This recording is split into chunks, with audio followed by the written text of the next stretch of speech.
শোয়ে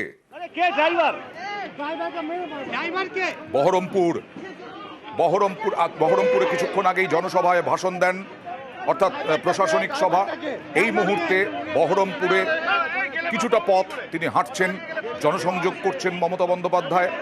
বহরমপুর বিধানসভা কেন্দ্র এখন বিজেপির দখলে, যদিও বহরমপুর লোকসভায় অধীর রঞ্জন চৌধুরী সাংসদ। এবার কি হবে 2024-এ? বহরমপুরও টার্গেট তৃণমূলের, কারণ মালদায় বা মুর্শিদাবাদে বা এ রাজ্যে কংগ্রেসের সঙ্গে যে তৃণমূল কংগ্রেস যোগ দিচ্ছে না তা স্পষ্ট করে দিলেন মালদায় দাঁড়িয়ে মমতা বন্দ্যোপাধ্যায়, এবং কংগ্রেসকে যথেষ্ট আক্রমণ করলেন। যদিও এই সভা থেকে, বহরমপুরের সভা থেকে কংগ্রেসকে বা সিপিআইএমকে আক্রমণ করেছেন আবার মমতা বন্দ্যোপাধ্যায়। এরপরে তিনি কৃষ্ণনগর চলে যাবেন, এরপরে কৃষ্ণনগরে তার জনসংযোগ রয়েছে, সভা রয়েছে। কথা বলবো প্রতিনিধি আবিরের সঙ্গে। আবির, আবার বলছি, আমি যেটা বলছিলাম কিছুক্ষণ আগে, ভাবা যায়নি, কোনো রাজনৈতিক বিশ্লেষক অনেকেই ভাবেননি যে বহরমপুর 21-এর বিধানসভায় বিজেপির দখলে যাবে। তাই এই বহরমপুর লোকসভা বিশেষ করে লোকসভা কেন্দ্র অধীর রঞ্জন চৌধুরীর সঙ্গে এই দীর্ঘদিন যে বিবাদ চলছে, যে বলা যায় আক্রমণ পাল্টা আক্রমণ, অধীর রঞ্জন চৌধুরী তার অবস্থানে অনড়। এবার কংগ্রেসকে হারানোর জন্য উঠে পড়ে লাগবে কিনা তৃণমূল? উঠে পড়ে তো লেগেইছে, এবং বিশেষ করে বহরমপুর আসন কংগ্রেসের সাংসদ অধীর চৌধুরী তার পাড়াতে কার্যত মিছিল শুরু হয়েছে। যে জায়গাতে মিছিল হচ্ছে, সার্কিট হাউস সংলগ্ন জায়গা দিয়ে মিছিল যাচ্ছে, সেই জায়গাটি কার্যত অধীর চৌধুরীর ঘর বলতে পারা যায়। সেখানে তিনি মিছিল করছেন। কিছুক্ষণ আগে তিনি যখন বহরমপুর স্টেডিয়ামে তিনি যখন বক্তব্য রাখছিলেন, সেই বক্তব্যের সময় তিনি জানেন যে কংগ্রেসের সাথে, এবং তিনি বিশেষ করে উল্লেখ করেছেন যে একটি পরিবারের সঙ্গে ব্যক্তিগত সম্পর্ক ভালো, কোনো রাজনৈতিক সম্পর্ক সেই পরিবারের সাথে নেই। একই সঙ্গে তিনি উল্লেখ করলেন যে কংগ্রেসের সাথে যে ভালো সম্পর্কের যে জায়গাটি ছিল, সেই ভালো সম্পর্কের জায়গাটি নষ্ট হয়েছে বামেদের কারণে। তিনি এদিনকেও উল্লেখ করেছেন যে সংখ্যক আসন দেওয়ার কথা ছিল তারা কংগ্রেসকে দেওয়ার জন্য, তারা বলেছিলেন কংগ্রেসের কোনো বিধায়ক নেই 2021-এর বিধানসভা নির্বাচনে। সেক্ষেত্রে দাঁড়িয়ে হচ্ছে যে তারা কংগ্রেসকে তারা বলেছিলেন যে তাকে তারা লোকসভাতে দুটো দেবেন এবং সেখান থেকে তারা জিতিয়ে নিয়ে আসবেন, অর্থাৎ তৃণমূল কংগ্রেসকে পূর্ণ সমর্থন করবে। কংগ্রেস যে আচরণটি করলো, সেই আচরণের কারণ হিসেবে তিনি যেটা মনে করছেন বা উল্লেখ করছেন, এই আচরণ করার অন্যতম কারণই হচ্ছে বামেরা। ফলে বাম এবং কংগ্রেসকে একই বন্ধনীতে রেখে তিনি কার্যত আক্রমণ করবেন। তুমি জানো যে এই জেলাতে যে 3টে লোকসভা আসন রয়েছে, সেই 3টে লোকসভার মধ্যে একটা সময় কংগ্রেস এবং বামেদের জোর লড়াই হতো, উভয় পক্ষই তাদের টক্কর দিত, ভোট সেখান থেকে তারা কাটার চেষ্টা করতো। এবং তুমি যে প্রসঙ্গের কথা একেবারেই বললে যে 2021-এর বিধানসভা নির্বাচনে দেখতে পাওয়া গিয়েছে যে এই জেলার প্রায় 90%-এরও বেশি আসন সেটা হচ্ছে তৃণমূল কংগ্রেস দখল করে ফেলতে পেরেছে। যে আসন তারা দখল করতে পারেনি, যেটাকে অনেকেই রাজনৈতিক বিশ্লেষকরা মনেও করতে ভাবতেও পারেননি যে বহরমপুরের মতো বিধানসভা যে আসন সেটি চলে যাবে হচ্ছে বিজেপির দখলে, বা এই জেলাতে বিজেপির বিধায়করা থাকেন। সেদিক থেকে দেখতে গেলে 2024-এ যেহেতু সবাই জানে যে সরাসরি লড়াইয়ের জায়গা বিজেপি বনাম কংগ্রেস, বিজেপি বনাম তৃণমূলের জায়গাতে যাবে। এই রাজ্যের প্রেক্ষিতে দেখতে গেলে বিশেষ করে যে কেন্দ্রে এই মুহূর্তে মিছিলটি চলছে, যেখানে সভা শেষ হলো, বহরমপুর লোকসভা কেন্দ্র, মুর্শিদাবাদ জেলা, সরাসরি লড়াই। আমি আসবো, তোমার সঙ্গে কথা বলবো। তার আগে প্রণব বন্দ্যোপাধ্যায়, আরো এক প্রতিনিধি আমার সঙ্গে রয়েছেন। এই মুহূর্তে কোন রাস্তা ধরেছেন, কত দূর যাবেন মুখ্যমন্ত্রী মমতা বন্দ্যোপাধ্যায়? প্রণব, দেখো, প্রাথমিকভাবে ঠিক রয়েছে যে ওয়াইএম এর মাঠ থেকে শুরু করেছেন পদযাত্রা দিয়ে, তারপর তিনি ব্যারাক স্কোয়ারের যে মাঠ রয়েছে সার্কিট হাউসের কাছে প্রায় 1 কিলোমিটার দীর্ঘ, সেই 1 কিলোমিটার তিনি পায়ে হেঁটে যাচ্ছেন। ইতিমধ্যেই শুরু করেছেন আর কি পায়ে হেঁটে, এবং রাস্তার দুদিকে প্রচুর মানুষ রয়েছে। প্লাস মিছিলের যে সমস্ত ব্যারাক তোমার স্টেডিয়ামে যে সমস্ত মানুষজন এসেছিলেন তারাও কিন্তু তার সঙ্গে আছেন, এবং একাধিক বিধায়ক থেকে আরম্ভ করে বহরমপুর পুরসভার চেয়ারম্যান থেকে শুরু করে সাংসদরা সকলেই কিন্তু রয়েছেন। এবং তিনি বহরমপুরের তোমার ওয়াইএম এর মাঠ থেকে হাঁটতে শুরু করেছেন, ব্যারাক স্কোয়ার অব্দি যাবেন বলে কিন্তু প্রাথমিকভাবে ঠিক রয়েছে। আচ্ছা, এখনো পর্যন্ত 1 কিলোমিটারের মতো রাস্তা তিনি যাবেন, এবং তারপরে তিনি হেলিকপ্টারে যাওয়ার কথা কৃষ্ণনগর। আর এই মুহূর্তে বহরমপুরে রোড শো, বহরমপুরে জনসংযোগ মমতা বন্দ্যোপাধ্যায়ের। কথা বলবো প্রতিনিধি আবিরের সঙ্গে। আবির, আরও একটি বিষয় হচ্ছে, আমরা গত কয়েক মাস ধরে দেখেছি বহরমপুর লোকসভার মধ্যে যে বিধানসভা পড়ে, সেই বিধানসভার মধ্যে যে নেতা, তৃণমূল নেতা, তাদের মধ্যে একটা বিবাদ, তাদের মধ্যে একটা দ্বন্দ্ব। এই জনসংযোগের মাধ্যমে মমতা বন্দ্যোপাধ্যায় যে একমাত্র ওখানে কোনো দ্বন্দ্ব চলবে না, সেই বার্তাও কি দেওয়ার চেষ্টা মমতা বন্দ্যোপাধ্যায়ের? দেখো, বিষয়টা হচ্ছে যে এই যে জায়গাতে যেখানে মুর্শিদাবাদ জেলা জুড়ে যেখানে তৃণমূল কংগ্রেসের তরফ থেকে লাগাতার রাজনৈতিক প্রচার চালানো হচ্ছে, সেই মুর্শিদাবাদ জেলা নিয়ে ইতিমধ্যে তিনি সাংগঠনিক বৈঠক পর্যন্ত করে ফেলেছেন। এবং প্রথম সেই সাংগঠনিক বৈঠক থেকে কার্যত তিনি ইঙ্গিত দিয়ে দিয়েছিলেন যে কোনো আসন সমঝোতার পথে যাচ্ছে না তৃণমূল কংগ্রেস, এবং সেই আসন সমঝোতার পথে না যাওয়ার প্রশ্নে তিনি আরো একটা কথা বলেছিলেন যে মুর্শিদাবাদ বা বহরমপুরের মতো জায়গাতে কেউ কোনো ফ্যাক্টর নয়। তার কারণ হচ্ছে দীর্ঘ সময় ধরে এটিকে প্রচলিত বা রাজনৈতিক বিশ্লেষকরা অনেকেই বলে থাকেন যে এই জেলাতে বা বহরমপুর লোকসভার মতো জায়গাতে অধীর চৌধুরী বোধহয় কোথাও একটা ফ্যাক্টর।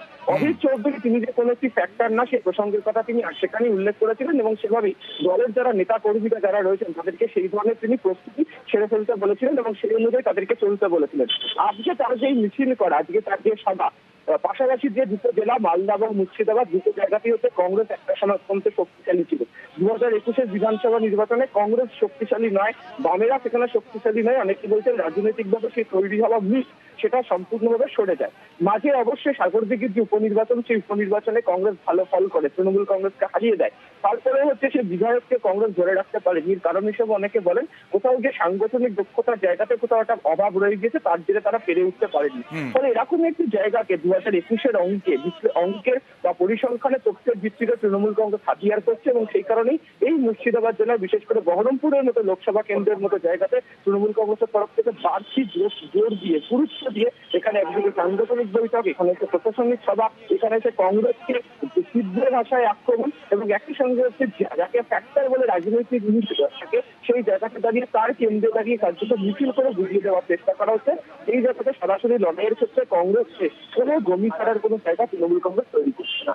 কারণ এর আগে আমরা লোকসভা নির্বাচনে 2019-এ দেখেছিলাম অধীর চৌধুরীকে পরিশ্রম করতে, মানে অনেক ভোটের ব্যবধান কমে গেছে, তা সত্ত্বেও তিনি বিভিন্ন ভোট কেন্দ্রে গিয়ে দৌড়ে দৌড়ে তার ভোট যাতে অন্য কেউ না দিয়ে দেয়, অন্য কোনো জায়গায় যাতে না পড়ে, তার জন্য তিনি পরিশ্রম করেছিলেন। কিন্তু এবার সাংগঠনিক দিক থেকে সেই অসুবিধে যে জায়গায় ছিল তৃণমূল কংগ্রেসের, সেইটুকুও রাখতে চাইছেন না মমতা বন্দ্যোপাধ্যায়। আবির, একেবারেই তাই। এবং তুমি যে প্রসঙ্গের কথা বললে, সেই প্রসঙ্গের ধরে যদি সাম্প্রতিক সময় আসতে পারে তাহলে দেখা যাবে যে রাজ্যের পঞ্চায়েত নির্বাচনও এই মুর্শিদাবাদ জেলার বিভিন্ন জায়গাতে কখনো বাম কর্মী কখনো কংগ্রেস কর্মী তাদেরকে নিয়ে বারবার ধরে অধীর চৌধুরী ছুটে গিয়েছেন, তিনি ধর্নায় বসেছেন, তিনি আন্দোলন করেছেন। ফলে কোথাও গিয়ে এই সাংগঠনিক ক্ষেত্রে তৃণমূল কংগ্রেস এবার এই জেলাতে কংগ্রেসকে চ্যালেঞ্জ ছুটতে শুরু করেছে।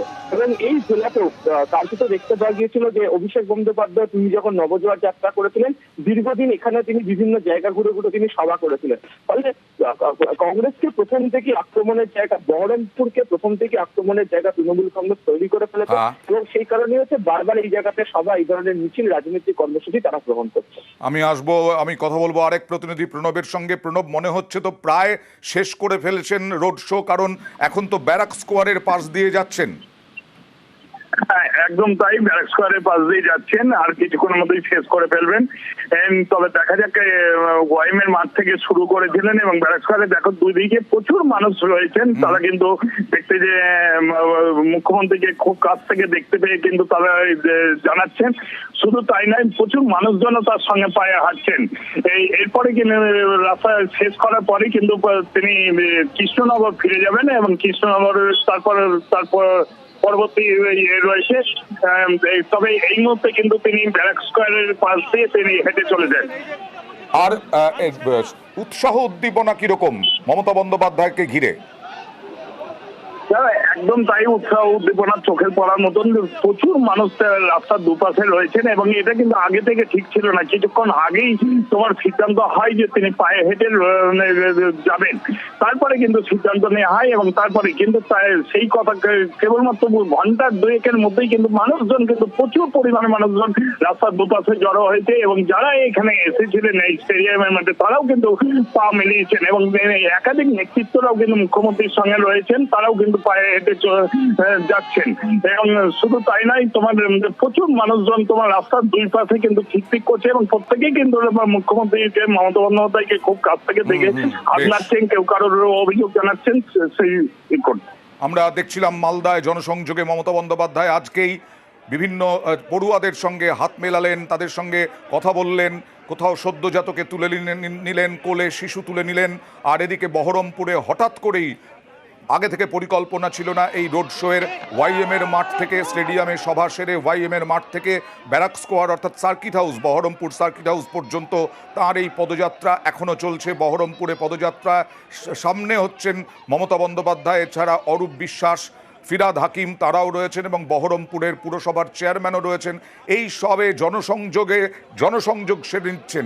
মানে আবিরের সঙ্গে কথা বলবো। আবির, একেবারে লোকসভা ভোটের অনেক আগে যখন আমরা বিজেপিকে দেখতে পাচ্ছি না রাস্তায় এরকমভাবে মিছিল করতে বা অন্যান্য বিরোধী দলকে, সেই জায়গায় তৃণমূল কংগ্রেস যে জায়গায়, মমতা বন্দ্যোপাধ্যায় নিজে জানেন, বৈঠক করেছেন, সেই সমস্ত জায়গায় যেখানে হয়তো তৃণমূল কিছুটা পিছিয়ে, মালদা, বহরমপুর বা মুর্শিদাবাদ, এই সমস্ত জায়গায় বা উত্তর দিনাজপুর, উত্তরবঙ্গ, এই সমস্ত জায়গায় আগে নামা মানে এইগুলোতে আরও বেশি জোর দেওয়া, আরও বেশি তৃণমূলের টার্গেট। এই জন্যই এই সমস্ত জায়গায় রোড শো। প্রথম বিষয় হচ্ছে যে লোকসভা নির্বাচনের প্রস্তুতি কার্যত সমস্ত রাজনৈতিক দলই শুরু করে দিতে পেরেছে। 2021-এর যে অঙ্কের যে জায়গা তৈরি হয়েছিল, সেখানে দাঁড়িয়ে 2024-এর লোকসভা নির্বাচনের ক্ষেত্রে অনেকেই বলছেন যে তৃণমূল কংগ্রেস অনেকটা অ্যাডভান্টেজের ভূমিকাতে রয়েছে। তার কারণ যে সংখ্যক আসন সংখ্যা, বিধানসভা আসন সংখ্যা তাদের রয়েছে, তার যদি অঙ্কের ভিত্তিতে হিসাব করতে পারা যায় তাহলে দেখতে পাওয়া যাবে যে 42টা লোকসভার মধ্যে কার্যত 32টির মতো লোকসভা আসন রয়েছে যেখানে তৃণমূল কংগ্রেস এগিয়ে রয়েছে। ফলে এই যে এগিয়ে থাকা যে আসনগুলি রয়েছে, সেই জায়গাতে তৃণমূল কংগ্রেসের তরফ থেকে প্রচারের যে জায়গা সেটাকে আরো নির্দিষ্ট করা হচ্ছে। যে জায়গাতে তৃণমূল কংগ্রেস 2019-এ পিছিয়ে ছিল, যে জায়গাতে 2021-এও ভোট পায়নি বা পিছিয়ে যে আসনগুলো হেরেছে, তার জন্য আলাদা স্ট্র্যাটেজি করে তৃণমূল কংগ্রেসের তরফ থেকে লড়াইয়ের কাজ করা শুরু করা হয়েছে।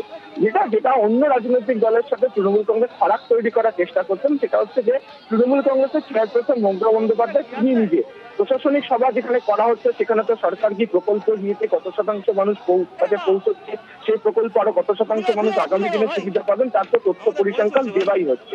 তার সঙ্গে তিনি যেটা করছেন সেটা হচ্ছে যে রাস্তাতে নামছেন, মিছিল করছেন, হাঁটছেন, লোকের সাথে কথা বলছেন, তাতে এটা বুঝিয়ে দেওয়ার তৃণমূল কংগ্রেস চেষ্টা করছে যে তারা এখন থেকে মানুষের পাশে আছে, তারা ভোট আসলেই শুধু সাদা বা মিছিল করবে না, এখন থেকে তৃণমূল কংগ্রেস সম্পর্কে তাদের কি অবস্থান, মানুষ কি চাইছেন, সেটাকে বুঝিয়ে দেওয়ার চেষ্টা তারা করে দিতে পেরেছেন।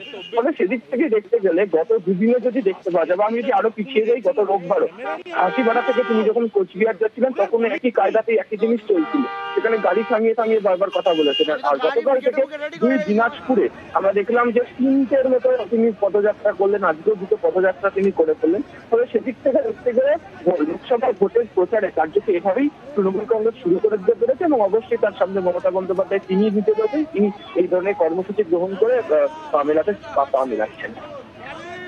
এই মুহূর্তে আমরা দেখতে পাচ্ছি এখন আবির, এখন কি একেবারে সার্কিট হাউসের কাছে চলে গেছে মিছিল এবং শেষ হওয়ার মুখে?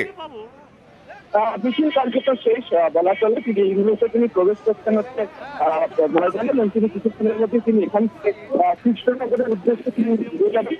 সূত্রের খবর সন্ধ্যায় মহিলা জেলার যে সমস্ত তৃণমূল কংগ্রেসের যারা নেতৃত্বরা রয়েছেন তাদের সাথে মমতা বন্দ্যোপাধ্যায় একটি বৈঠক করবেন এবং আগামীকাল তিনি জানো যে শান্তিপুরে তৃণমূল কংগ্রেসের আগামীকালে হচ্ছে রাজ্য সরকারের একটি সরকারি অনুষ্ঠান যেটি রয়েছে সেখানে তিনি যোগ দেবেন এবং তারপর সেখানেও তার তরফ থেকে একটি পদযাত্রা করার কথা রয়েছে।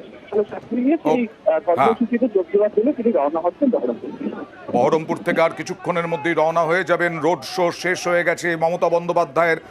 বহরমপুরে জনসংযোগে মমতা বন্দ্যোপাধ্যায়, অন্যদিকে ন্যায় যাত্রায় রাহুল গান্ধী, মালদায় ন্যায় যাত্রায় রাহুল গান্ধী। আপনাদেরকে এর আগেও বলেছি, বিহার থেকে মালদায় ঢুকেছেন রাহুল গান্ধী এবং এই কয়েকদিন তিনি ছিলেন বিহারে রতুয়ায়। এই মুহূর্তে ন্যায়যাত্রা আপনারা দেখতে পাচ্ছেন, আর এদিকে রোড শো বহরমপুরে আগে থেকে কোনো ঠিক ছিল না, কিন্তু হঠাৎই ওয়াইএম এর মাঠ থেকে সার্কিট হাউস পর্যন্ত 1 কিলোমিটার 1.5 কিলোমিটার রাস্তা হাঁটলেন মমতা বন্দ্যোপাধ্যায়। জনসংযোগ যাত্রায় জনসংযোগে উপচে পড়া ভিড়, রাস্তার দুধারের মানুষ মমতা বন্দ্যোপাধ্যায়কে দেখতে চান, ব্যাপক উৎসাহ উদ্দীপনা।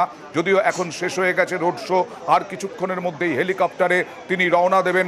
এই মুহূর্তে হেলিকপ্টার রওনা দিল কিনা এবং কৃষ্ণনগর যাবেন সবটা জানবো প্রতিনিধি প্রণবের কাছ থেকে। প্রণব, এই মুহূর্তে তিনি ব্যারাক স্কোয়ারের মাঠে যে শেষ হওয়ার কথা ছিল সেই পর্যন্ত কিন্তু শেষ হয়ে যাবে, তার কিছুক্ষণের মধ্যেই কিন্তু তিনি কৃষ্ণনগরের উদ্দেশ্যে বেরিয়ে যাবেন।